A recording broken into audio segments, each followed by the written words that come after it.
పహల్గాం ఉగ్రవాదుల దాడిని అంచనా వేయడం అడ్డుకోవడంలో కేంద్రం ప్రభుత్వం విఫలమైందన్నారు ఎమ్మెల్యే కూనంనేని సాంబశివరావు. దేశ ప్రజల దృష్టిని మళ్లించే విధంగా మోదీ, అమిత్ షా ప్రకటనలు చేస్తున్నారని విమర్శించారు. కరేగుట్టలో ఆపరేషన్ కగార్ పేరుతో మావోయిస్టులను ఎన్కౌంటర్ చేయడం సరికాదన్నారు. చర్చలు చేస్తామని మావోయిస్టులు చెప్పినా కేంద్ర బలగాలు ఎన్కౌంటర్ నిర్వహించడం ఏంటని ప్రశ్నించారు కూనంనేని సాంబశివరావు. ఖమ్మం నగరానికి చెందిన వరద నరసింహారావుతో పాటు వందలాది మంది సిపిఐలో చేరారు.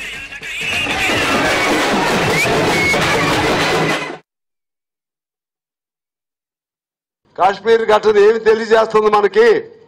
టెర్రరిస్టులు, వాళ్ళకి మతం లేదు, వాడికి భాష లేదు, ప్రాంతం లేదు, జాతి లేదు, ఏమి లేదు.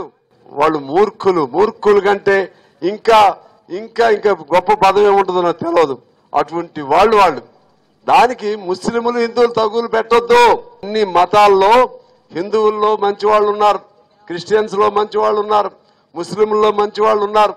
మంచితనం లేనివాడు ఎవడయ్యా అంటే, నేను నమ్మిందే రాజ్యం, నేను నమ్మిందే దైవం, నేను పూజించేవాడే దేవుడు, నేను నమ్మింది మతమే మతం అనేటువంటి మూర్ఖత్వం ఉండేటువంటి వాళ్ళు ఉన్నారే, వాళ్ళకి ఆ మూర్ఖత్వం ఎక్కువయ్యి అది చివరికి చాదస్తంగా మారి, ఆ చాదస్తం టెర్రరిజంగా మారి ఆ ముస్లింలు చంపారా లేదా?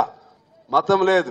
ఇవాళ మనం అర్థం చేసుకోవాల్సింది, ఆ విధమైనటువంటి టెర్రరిజానికి పాల్పడి ఆడుకునే పిల్లల్ని, ముక్కుపచ్చలాని పిల్లల్ని, పెళ్ళయి కొత్తగా ఆ ప్రాంతం చూస్తానికి వెళ్ళినటువంటి భార్యాభర్తల్ని, తల్లి ముందు కొడుకుల్ని, కొడుకు ముందు తల్లిని చంపినటువంటి ముష్కరులు ఎక్కడున్నా సరే, వాడు ఏ పార్టీ అయినా సరే, ఏ మతం అయినా సరే, ఏ భాష అయినా సరే, ఏ జాతి అయినా సరే, వాళ్ళని మనం ఖండించాలి.